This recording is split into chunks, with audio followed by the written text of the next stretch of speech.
Science Friday is brought to you by Progressive Insurance. Here's a helpful fact you might not know yet. Drivers who switch and save with Progressive save over $900 on average. Pop over to Progressive.com, answer some questions, and you'll get a quick quote with discounts that are easy to come by. In fact, 99% of their auto customers earn at least one discount. Visit Progressive.com and see if you can enjoy a little cash back. Progressive Casualty Insurance Company and Affiliates national average 12-month savings of $946 by new customers surveyed who saved with Progressive between June 2024 and May 2025. Potential savings will vary. WNYC Studios is supported by Alienware. Alienware's back-to-school event is the perfect time to score top gaming gear with incredible features and advanced engineering to go beyond performance. Start your Alienware journey with the Alienware 15 gaming laptop featuring Intel Core processors. Game, live stream, and multitask for hours on end. Pair your incredibly smooth gaming experience with immersive visuals and sound by saving on sleek Alienware monitors, headsets, and more. This limited time sale awaits you now at Alienware.com/deals. Hey,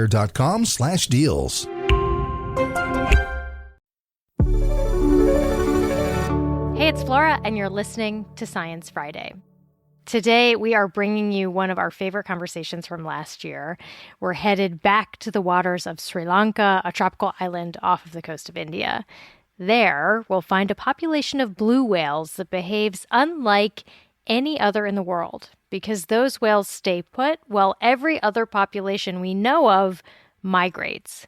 And that discovery was made by a student who just finished her undergrad degree. The finding made a huge splash, and so did that student, who later became the first Sri Lankan to earn a PhD on marine mammal research, effectively charting a whole new path in science in her country. Dr. Asha de Vos is here to tell us about how she did it and what it takes to raise the next generation of ocean champions. Asha is the founder and executive director of the nonprofit Oceanswell. Asha, welcome to Science Friday. Hi, I'm so pleased to be here. Asha, I want to go back to this big moment in your scientific life. It's 2003. You're fresh out of undergrad. You're working on a research vessel off the coast of Sri Lanka, and something catches your eye. Pick it up from here. Oh, yeah. Okay, so whenever I get to tell this story, I get so excited because it takes me back to that moment. So we were tracking some sperm whales actually off the coast of Sri Lanka. I was out on deck looking for them, but actually in the distance, what I did see was a really tall, powerful blow or the exhalation of a whale. But it was so tall and powerful, I immediately knew that it was not a sperm whale. It was like a gigantic animal, and so I got super excited and I told my captain, I was like, 11 o'clock, 2 kilometers, let's go. I was telling him to change direction of our entire research expedition, by the way. And also, you know what, on this boat, just to say, on this boat, I was working as a deckhand. So I was only cleaning toilets and polishing brass. That was how my career started, right? So can you imagine, like, the person who's cleaning toilets and polishing brass is now asking this expedition to go completely off track because she may have seen what looks like a blue whale, right? Like, I don't know. I was clearly living on the edge at that point. And then luckily for me, the captain was like, sure, after I said, I think it might be a blue whale, and we went in that direction. And so, we were getting closer and closer to this animal. I am panicking because I'm so afraid I'm going to lose sight of it because now everybody is like, looking for this so-called blue whale. And we're getting closer and closer. And then I immediately started thinking I'm losing my mind because it wasn't one blue whale, but there were 6 blue whales, right? And it wasn't just that there were 6 blue whales, but they were in an area the size of a soccer pitch. Was it surprising to see blue whales? Like, I know you were looking for sperm whales, but did you not expect to see blue whales in this area? There were blue whales in our waters. They had been documented in 1983, but nobody had done any research on whales in Sri Lanka consistently since then because the country had gone through a war and, access was limited and there was lots of things, right? And I think there's 2 exciting and really surprising things. One is that, these are the largest animals that have ever roamed our planet. They can roam 70% of our planet, right? Because that's how much ocean we have. But they were choosing to aggregate in this small patch of ocean. And the second exciting thing is that they were aggregating in a small patch of ocean in like warm tropical waters, right? And we normally expect to see aggregations like this where they're feeding and large whales, what I'd been told by my textbooks and my professors was that large whales go to cold places to feed and come to warm places like Sri Lanka, which is in the tropics, just to breed and have babies. And so I was excited because I thought I was going to see like blue whales mating and having babies, right? Like I was like at the edge of my seat. I was hanging off the front of the boat and I was like, let's go. Like I'm like, there's 6 of them. There must be something happening. And we get there and it's not at all what I expect to see, right? And that's when I saw what you're talking about, this magical, bright red patch of whale poop. I mean, it's still to date one of the most incredible things you've ever seen. If your audience, anyone out there, if you've never seen blue whale poop, please Google it because it is bright brick red color. And against the deep blue of the ocean, it is eye-catching. And it is amazing. You're going to have to translate for us about why this was magical. Yes. So if an animal poops, that means it's feeding somewhere close, right? And that was, for me, that was evidence.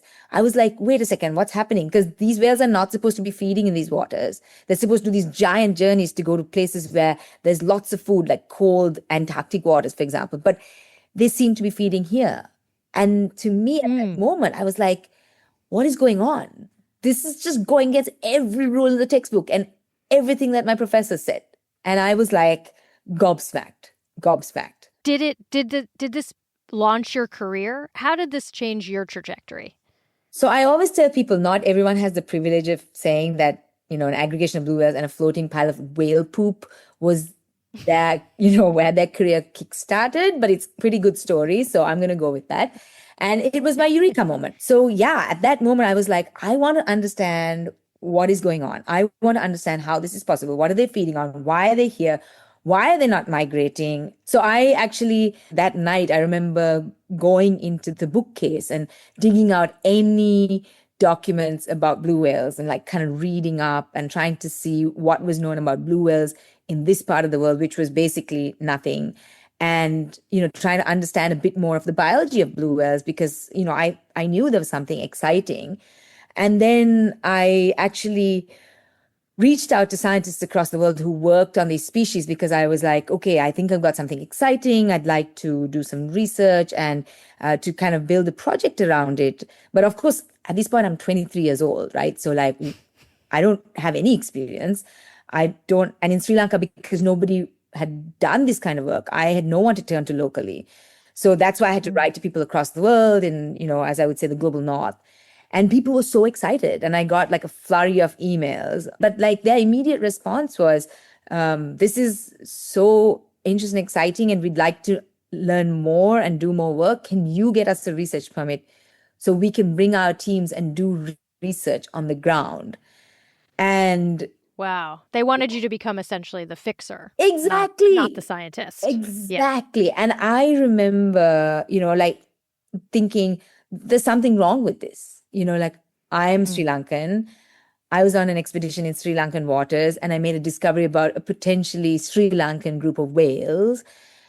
If someone was trying to come and take over the research, and I was like, no, thank you. And, to date, I thank my 23-year-old self for having the courage to say that because, it was the start of my career and I could have been in a position where I was like, okay, what if I can't do this? And maybe I can work on it for someone else. And instead I decided that I was going to be the person to do it. So bold move. I'm glad it all worked out is what I should say, Wow. So you bootstrapped this project yourself. Yeah. You're exactly. by yourself in your 20s. Yeah. Not bad. I mean, I still am. Yeah, congrats. Yeah. I say that often to myself. I think it's important for us to look back and reflect and see these moments, and really appreciate them. But yeah. We've got to take a quick break, but don't go anywhere. We have got lots more when we come back.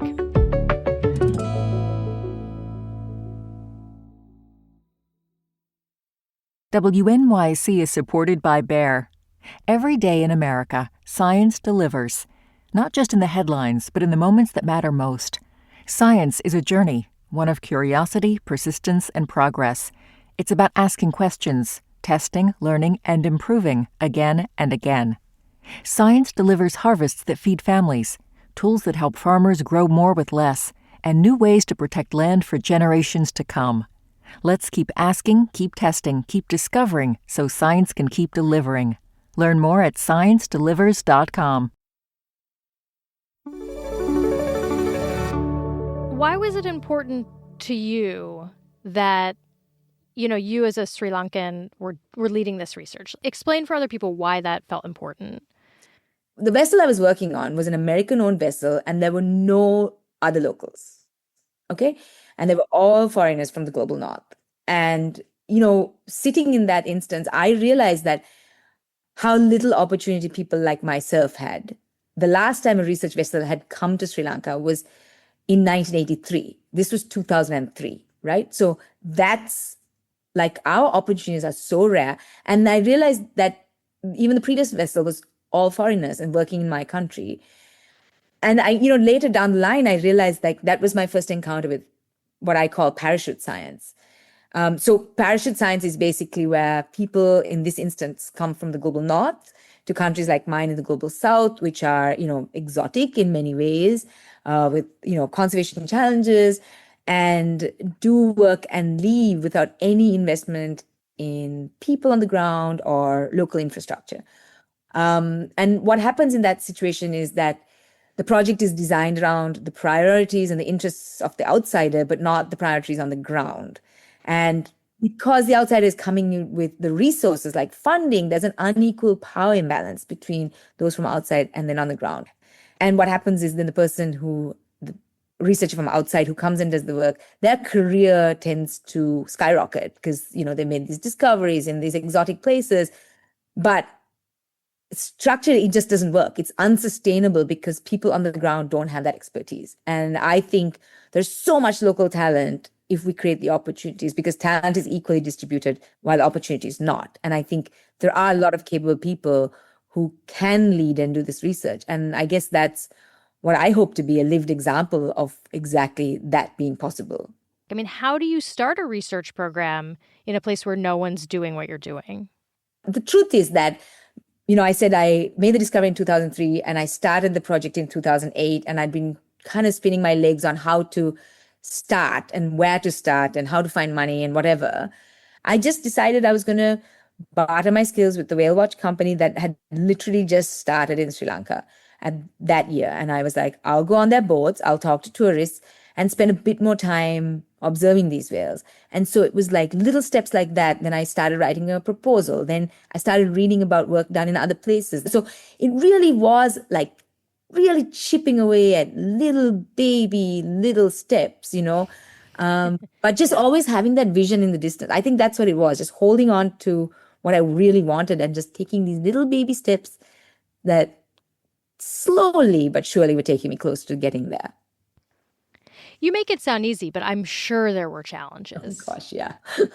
Oh, definitely. I mean, there's always challenges. I mean, there's challenges even today, like you're wrestling with all kinds of things. I mean, I talked about the parachute science, right? And being at the receiving end of people constantly telling me that I wasn't capable because of where I came from and things like that. But on the flip side, I live in a country which is very male driven. And I mean, imagine like a young female in a patriarchal society trying to establish a field that's very outdoorsy and, like boats and things like that. And people were just like, it's a man's job. Why are you doing it? And I was like, you don't need to have a gender to care for something. I basically care for the ocean. And that's what my job is, or, people constantly telling me I'm not good enough because of what I'm wearing versus what I'm achieving, or not being good enough. Wow. Because, Like, give me an example of that, because I think the details are important. I'll give you this example because it's something that really sticks with me.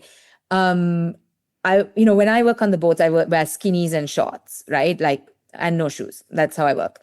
And someone had taken one of the pictures of me, someone local, and put it on local Facebook, like local language Facebook, and basically been like, what kind of a woman dresses like this? And, I didn't see it. I've also grown very thick skinned because I have dealt with enough of people trying to tear me down, and I'm not really interested in expending energy in that direction.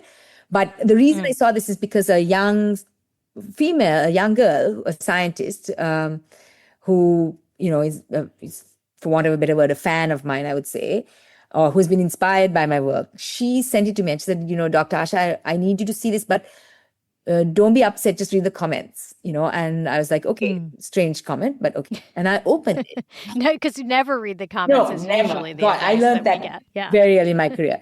But then I read the comments, and you know what? All these young Sri Lankan girls who had been inspired by my journey basically was standing up for me and being like, do you know what she's done for this country? Do you know what she's done for the field? Do you know what? Just laying it thick, and I felt so proud. I felt so proud that there were people who, were inspired enough to stand up and to learn to stand up for another woman, and I thought that was a really it was a really powerful moment for me. But these are not uncommon things. I have dealt with a lot of similar things, unfortunately, in Sri Lanka. And I think, we need to, and also, the fact that I'm not married has been, I'll have people being like, oh my gosh, congratulations on that big award, but when are you getting married? And I'm, oh my gosh, there is not even a full stop in between those two sentences, but not even a comma. Not even a comma, not even a breath, let's say. But I think, someone told me long ago, hate and jealousy means you're doing something right. Okay, so I kind of hold that close. I also decided very early on that I'm going to let my work speak for me, and I'm not going to work speak for itself. I'm not going to ever try to fight the critics because it's a waste of energy, and I've dealt with so many challenges along the way. It's been a roller coaster ride in its own way, but I also often tell people that if it wasn't, then I wouldn't have an interesting story to tell. And people like yourself right now wouldn't be interviewing me because, it would be a boring story. So I'm grateful for the challenges. Your story about those girls really, it gives me goosebumps. I can't even imagine what it's like for you. It must be so moving. You became a marine biologist in Sri Lanka when the field did not exist. What is it like now? Oh, it's so exciting because today, there are lots of local universities that have marine-related degrees.